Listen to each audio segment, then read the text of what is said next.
It's Thursday, November 2, 2017. This is the news on PBCJ. I am Simone Absalom. More than 1,000 Jamaican children were victims of sexual offenses in 2016. That's information disclosed at a briefing held yesterday at the regional headquarters of the University of the West Indies in St. Andrew by UNICEF Jamaica to share findings of a report on violence against children. Carol Francis has more in this report. UNICEF has expressed concern over the number of victims of sexual abuse and violence against children in Jamaica. The report exposed the problem and nature of sexual violence against children. According to Rochelle Clark-Gray, acting director in the Research and Evaluation Unit at the Ministry of National Security, 56 girls aged 1 to 10 years were raped last year. 295 children aged 11 to 17 years were also raped. The report states 337 youngsters aged 18 were victims of sexual abuse. Another issue of grave concern was the amount of children murdered in 2016. The evidence gathered showed that 36 children were murdered, 30 of them boys. A total of 119 children, 86 boys and 33 girls were shot and injured.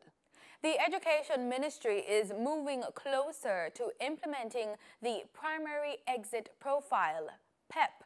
The program is touted to replace the current Grade 6 Achievement Test, GSAT. Education Minister Senator Reid explained how the program will operate at the post-cabinet press brief on Wednesday. The PEP, which is the Primary Exit Profile, will provide a profile of where the student is academically, the student's strengths and weaknesses, and their readiness for grade 7. PEP will assess students' knowledge in addition to placing increased emphasis on assessing students' skill of communication, critical thinking, and creativity. As the Ministry of Education, Youth and Information seeks to have students stay in school longer, up to grade 13, the provisions of PEP is a forward-thinking approach that will make students better prepared for the workforce. PEP forms part of the National Standards curriculum as the ministry takes the long view in preparing students. But what are its advantages? The end game is that everyone, which is aspiration, will graduate with the equivalent of an associate degree by the end of grade 13. PEP's assessment process will measure students' performance through a demonstration of 21st century skills aligned to the National Standards curriculum and generate an academic profile of each student. The advantages of PEP include more accurate evidence-based information in terms of students' performance will be available. Students' completion of the curriculum and their progress will be monitored more regularly. More opportunities will be provided for teachers to identify students' strengths and weaknesses and therefore plan lessons to meet the specific needs of each student. The components of PEP are performance task, ability test, and a curriculum-based test. It will be implemented in grades 4, 5, and 6. Since September of this year, a change management and communication team have been preparing primary school teachers and administrators for PEP while keeping the public informed on related matters. The ministry has allocated $389 million in this financial year for preparatory work and further training of teachers for PEP. Head of the Legal Reform Division in the Ministry of Justice, Maurice Bailey, says the ongoing review of Jamaica's more than 600 pieces of legislation will be completed by next month. The law review, which was announced in May by Justice Minister Delroy Chuck, aims to update fines and penalties that no longer serve their original purpose and do not serve as a deterrent to lawbreakers. But there's one refinement I need to make to my statement of yes. It is not simply a mechanical calculation about a fine. Some of the offenses that we're speaking about depending on the severity of them, depending on the nature of those. Consideration have to be given as to whether or not we have a rule of thumb that is used at this point in time, which is $1 million on 1 year imprisonment. And you multiply and divide accordingly, and that's the rule of thumb. However, if there's a particular heinous offense, the Parliament might want to consider to having something more severe to reflect the disapproval and the heinousness of that particular offense. Speaking at Parliament's Public Administration and Appropriations Committee, PAAC, on Wednesday, the head of the Legal Reform Division said it is also the responsibility of individual ministries to keep their legislation under constant review. Recent high-profile cases in which persons have been charged very minimal and unrealistic fines have raised concern about the outdated nature of many of the laws currently on the books. The Ministry of Health this week signed a technical agreement with the United Nations Office for Professional Services to improve the infrastructure in the sector. The agreement covers the provision of technical assistance for the construction of Western Hospital for Children and Adolescents, as well as the upgrading of 5 hospitals across the island. UNOPS will, among other things, prepare a medical equipment list and review technical documents related to the project. Both projects, which is the new plus the upgrading of the old, fall in line with the Ministry of Health's overarching goal of developing a comprehensive 10-year strategic plan or development plan for the health sector as part of the Integrated Health Service Delivery Framework. In regional news, St. Vincent and the Grenadines has been assisting in the investigation that led to the indictment of U.S. President Donald Trump's former election campaign chief, Paul Manafort, and his longtime associate, Rick Gates. On Monday, the two were accused of several charges against United States, including money laundering. It is alleged that amid allegations of links between the Trump campaign and Russia, the men hid money in St. Vincent and other countries. CMC spoke with Prime Minister of St. Vincent and the Grenadines, Dr. Rolf Gonsalves, about the matter. Long before Mr. Mueller became a special prosecutor, the matter of this subject matter was one of interest to certain authorities in the United States, and they made contact with our FIU, and our FIU provided all the requisite information. Then they followed up in 2016, late 2016, and then a request was made not too long ago, which has been dealt with under the Multilateral Assistance Treaty in Criminal Matters, the MLAT, the Mutual Assistance Treaty in Criminal Matters. We made an MLAT request through the Justice Department, and we have dealt with that.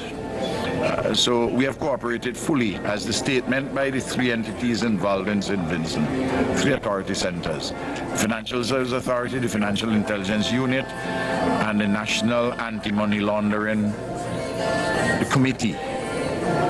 All 3 of them pointed out that from 2013 to 2014 and up to and including 2017, the authorities in St. Vincent and the Grenadines cooperated with the United States authorities, and St. Vincent and the Grenadines has not done anything other than act quite properly in this matter.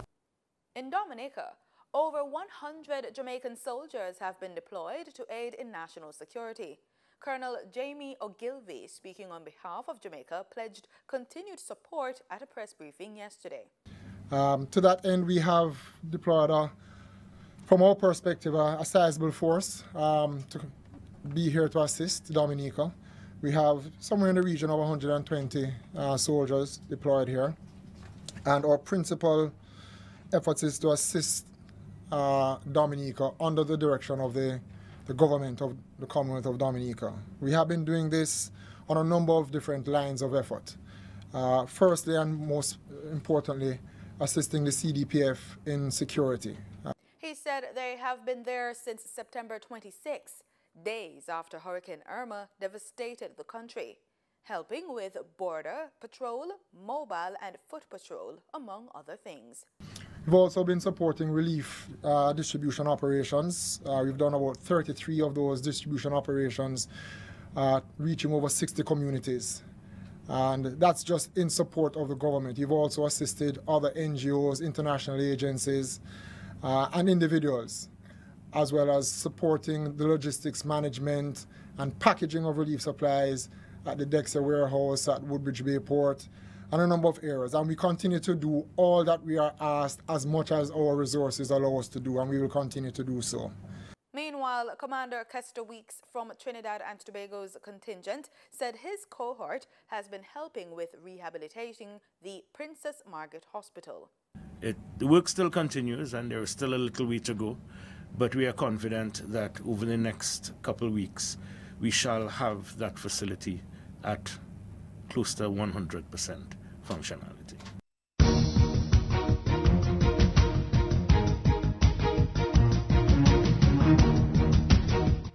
In sports, we kick off with cricket. Sri Lanka A defeated West Indies A by 2 wickets in Wednesday's one-day contest at Sabina Park to take a 1-0 lead in the 3-match series. The Sri Lankans reached 181 for 8 in reply to West Indies A's 176 all-out. The second game of the limited over series is scheduled for Friday starting 2 p.m. Sri Lanka A already won the 3-match test series 2-1. Let's kick over to football, where Jamaica's national football teams, both senior and junior teams, are set to benefit from the delivery of long-requested training equipment this week. The equipment delivered to the UWI-JFF Captain Horace Burrell Center of Excellence includes 5 portable goals on wheels, blocking nets, football benches with backs, speed hurdles, coaching sticks, inflators, agility ladders, and more. In response to the plea of national coaches, the Jamaica Football Federation secured funding under the FIFA Forward program to purchase the equipment. And that's news and sports. Do stay with us. The weather report is next.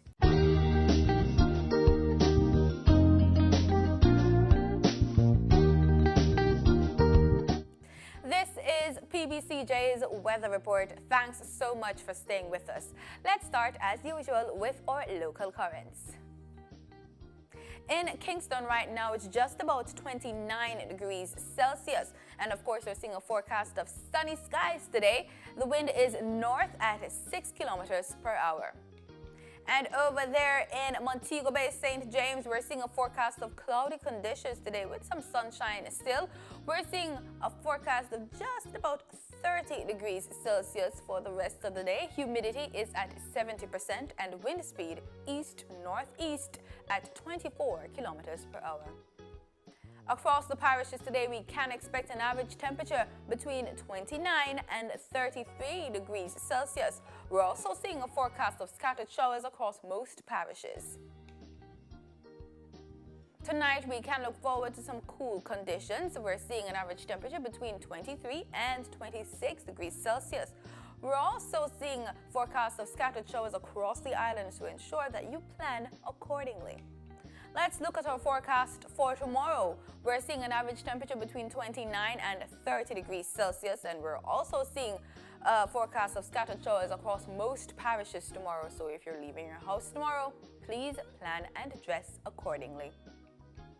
In our regional forecast, we're seeing a rainfall in the eastern end of the Caribbean, as well as over there in the western end as well. We're seeing rainfall forecast for Havana, Cuba. We're seeing some sunny skies over there in Nassau, Bahamas, so for those of you who are traveling to that country. We're also seeing an average temperature between 27 and 29 degrees Celsius across the region. And that's it for the weather report. Thanks so much for making it PBCJ. Remember, we are the People's Station.